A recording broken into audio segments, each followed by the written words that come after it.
जी, खुशामदीद कहते हैं आपको एक दफ़ा फिर। आज बहुत ही अहम शो है, 6 सितंबर के हवाले से हम बात कर रहे हैं। और वो जो फ़तह हम लोगों ने हासिल की थी 1965 में, उस फ़तह को आज सेलिब्रेट करने की कोशिश कर रहे हैं। मगर सेलिब्रेशंस में हम लोगों ने अपनी ज़िम्मेदारियों को नहीं भूलना।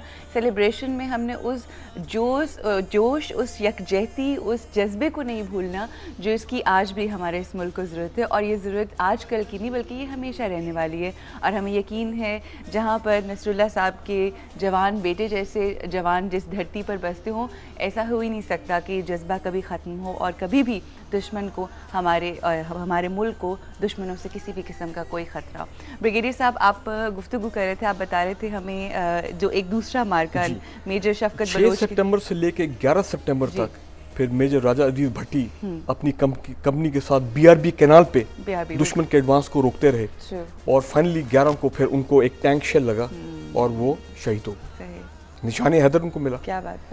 तो मैं ये समझता हूँ कि अगर लाहौर के महाज पर हमारे ये दलेर अफसर और जवान, अगर दुश्मन जो कई गुना ज़्यादा था, अगर उनको रोकने में खुदा न खास्ता नाकाम हो जाते तो फिर लाहौर ख़तरे में था। सही। लेकिन अल्लाह ताला ने देखिए लाहौर को बचाया, पाकिस्तान को बचाया।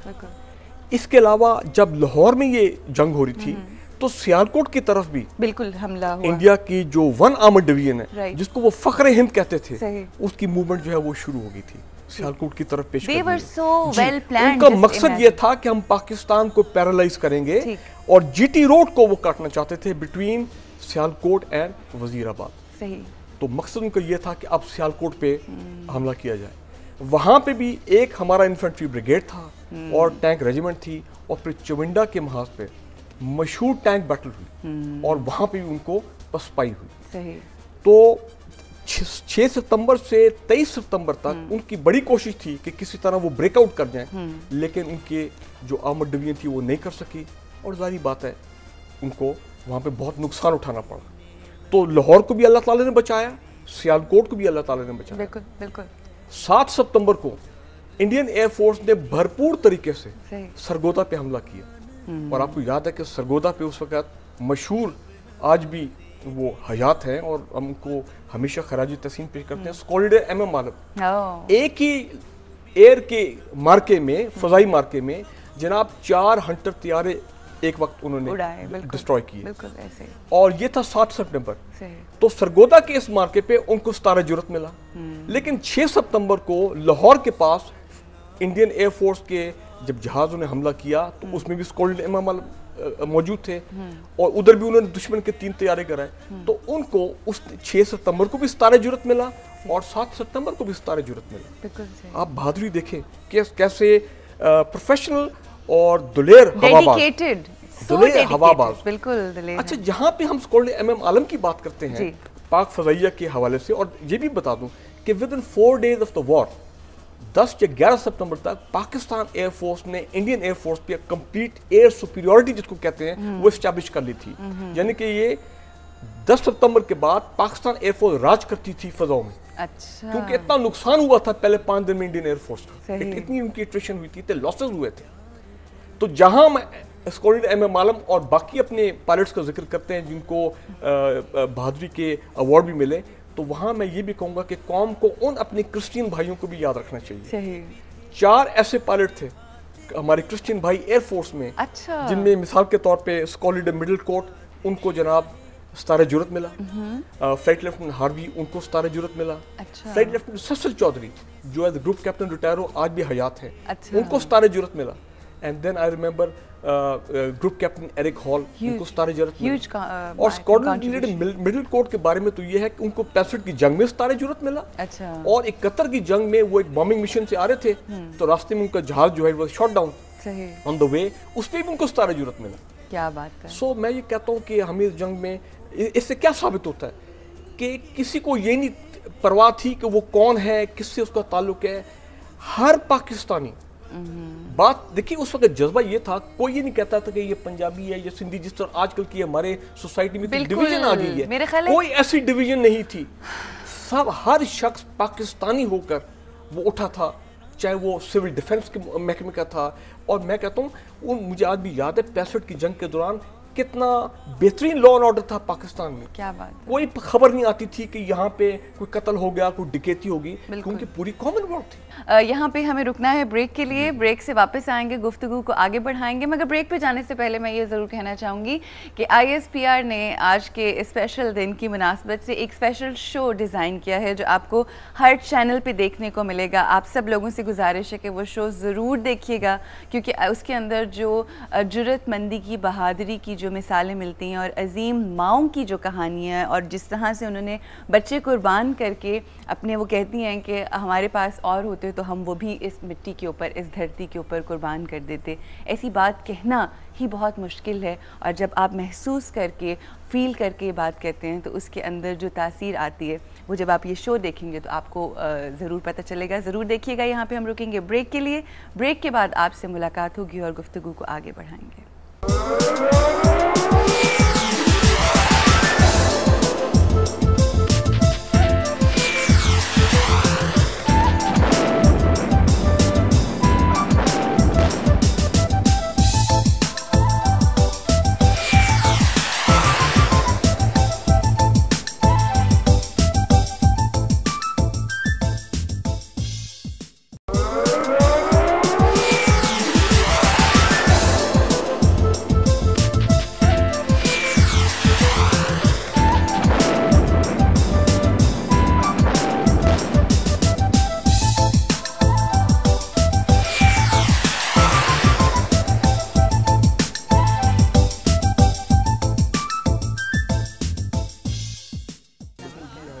वेलकम बैक जी, खुशामदीद कहते हैं एक दफ़ा फिर आपको। आज 6 सितंबर है और 6 सितंबर 1965 की इस जंग को याद कर रहे हैं, जो एक जोश और वलवला था और जो जुर्रतमंदी थी हमारे जवानों की, उसको याद कर रहे हैं। क्योंकि हम चाहते हैं कि वो स्पिरिट जो है वो हमारी कौम के अंदर, हमारे जवानों के अंदर, चाहे उनका ताल्लुक आर्मी से हो, नेवी से हो, पाक फ़ौज से, पाक एयर फोर्स से हो, हर किसी के अंदर वो जज्बा जो है वो कायम रहना बहुत ज़रूरी है।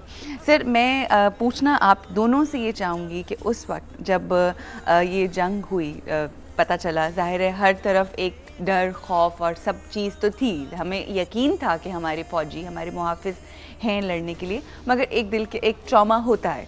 आप मुझे बताएं, आप बहुत उस वक्त आई थिंक 8-9th क्लास में थे? 8-9th क्लास में था और बिल्कुल हम देख रहे थे, समझ रहे थे क्या हो रहा है।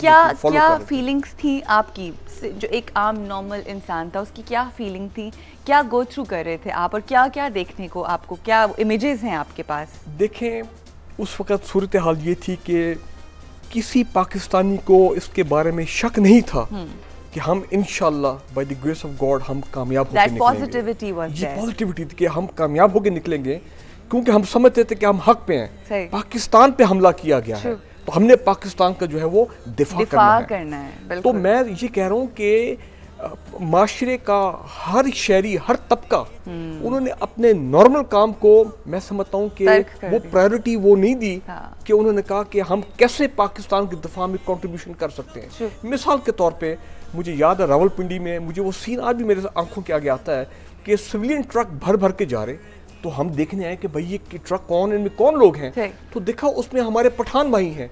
वो जनाब राइफल्स कंधे पे, तो उनसे पूछा जब ट्रक रुके कि आप किधर जा रहे, कहते हैं महाज जंग जा रहे हैं। क्या बात है, you see, oh my God, wow. Lahore के बारे में कहा जाता है कि लाहौर के लोग जो हैं, जब उन्होंने देखा कि ये हालात संगीन ना हो जाए, तो उनका जज्बा यह था कि किसी डंडे लाठियां लेके जी बॉर्डर की तरफ चलो। क्या बात, चलो चलो वागा चलो, ये स्पिरिट था। लोग उनको रोकना पड़ा, फौज उनको रोका कि नहीं आप हमें लड़ने दें, आप। हाँ, बिल्कुल। फिर मुझे ये भी याद है, और ये सीन मैंने देखे अखबारों में, तस्वीरें मैंने देखी हैं कि जनाब वो फौजी कॉन्वॉय जा रहे हैं, आगे जीपें, ऑफिसर उसमें हैं, और आवाम रास्ते में जबरदस्ती रोक के उनको पानी पेश कर रहे हैं, खाना पेश कर रहे हैं। तो you see, this was the spirit. मैं कहती हूँ ह्यूमन, मतलब। और आपने वो आर्टिस्ट और उनकी बात की, मैं समझता हूँ उस वक्त देखे, उस वक्त पीटीवी तो टेलीविजन तो नहीं था, पीटीवी तो 66 में आया। रेडियो पाकिस्तान का एक बड़ा हिस्टोरिकल रोल था इन द 65 वॉर। ये जितने मिली नगमे तराने ये तैयार किए गए, कंपोज किए गए, ये विद इन आवर्स ये काम हुआ था। क्या बात है। तो तमाम इंटेलेक्चुअल्स, शायर, अदीब, राइटर, ये भी मैदान में आ गए, लाजवाल और बेमिसाल। जी बिल्कुल। और तो लिहाजा ये हमें नहीं भूलना चाहिए। जो प्रिंट मीडिया के लोग थे, उस वक्त 2-3 तो मेन अखबार थे, एक पाकिस्तान टाइम्स था, डॉन था, फिर जंग और नवाए वक्त, इनका अपना एक बड़ा रोल था, अहम किरदार। और रेडियो पाकिस्तान की खूबी ये थी, it was the only means of mass communication at that time. हम सुबह से लेकर रात तक हम रेडियो पाकिस्तान से ग्लू होते थे, बिल्कुल। so that you should be connected to हमें what is जनाब happening। घंटे की, मिनट की खबर होती थी कि बताया जा रहा है कि लाहौर के फ्रंट पे क्या हो रहा है, सियालकोट के फ्रंट पे क्या हो रहा है, और रेडियो ने लोगों का मोराल अप रखने में एक बड़ा किरदार अदा। अच्छा, मुझे आपकी बातों से जो एक चीज़ बड़ी अच्छी लग रही है ना, वो ये कि हर तरफ एक पॉजिटिविटी और यूनिटी थी। Unity They were all like this। I have never seen that मतलब अगर मुख्तलिफ अखबारात भी हैं, मतलब बाकी सारे लोग हैं, वो अपना नहीं, जिस तरह से आजकल जब हम बात करते हैं, हम कहते हैं कि इतनी पॉलिटिकल पार्टीज आ गई, I don't want to talk about that, but इतनी पॉलिटिकल पार्टीज आ गई हैं कि हर किसी का एक अपना झंडा है, और उन झंडों के दरमियान हम पाकिस्तान के झंडे को भूल गए हैं, और जब तक पाकिस्तान का झंडा बुलंद नहीं होगा ये कोई भी कामयाब नहीं हो सकता। जो स्पिरिट ऑफ सैक्रिफाइस 65 वॉर से शुरू हुआ, मैं समझता हूँ कि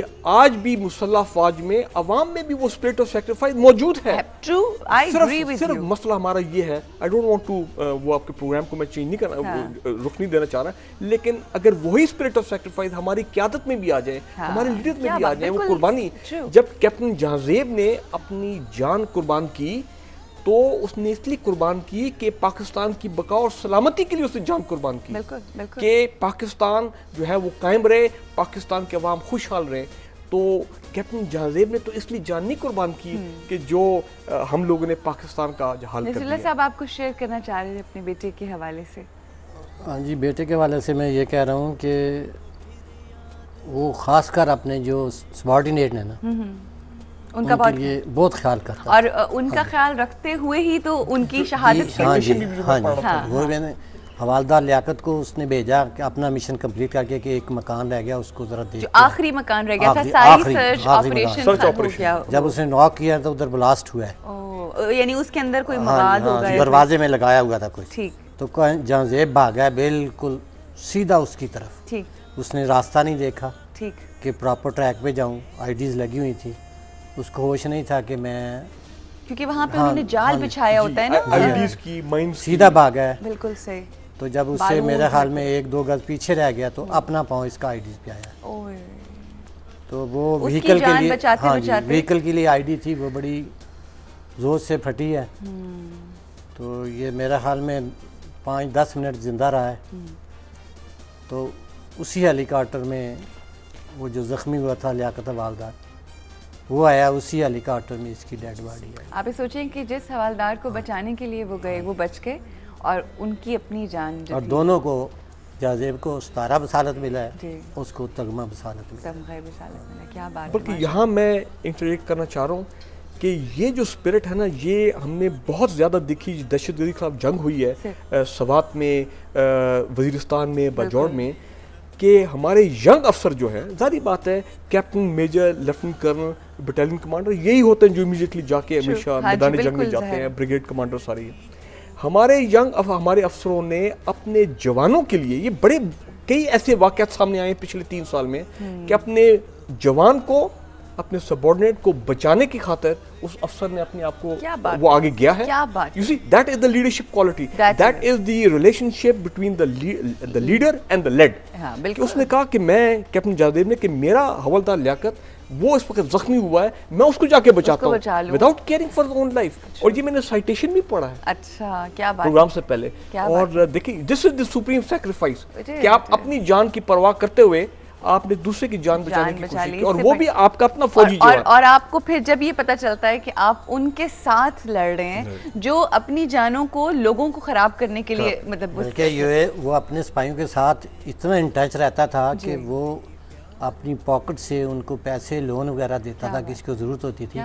अब यूनिट ने जहांजेब के नाम का एक ट्रस्ट खोला है। अच्छा, माशाल्लाह, माशाल्लाह, कि उसकी वही प्रैक्टिस जारी रखी जाए, क्या जो सिपाही गरीब है ना, उनके लिए आगे हेल्प की जाए। कितनी बड़ी बात है जी। यहाँ पे रुकेंगे ब्रेक के लिए, और ब्रेक के बाद जब वापस आएंगे तो गुफ्तगू को आगे बढ़ाएंगे।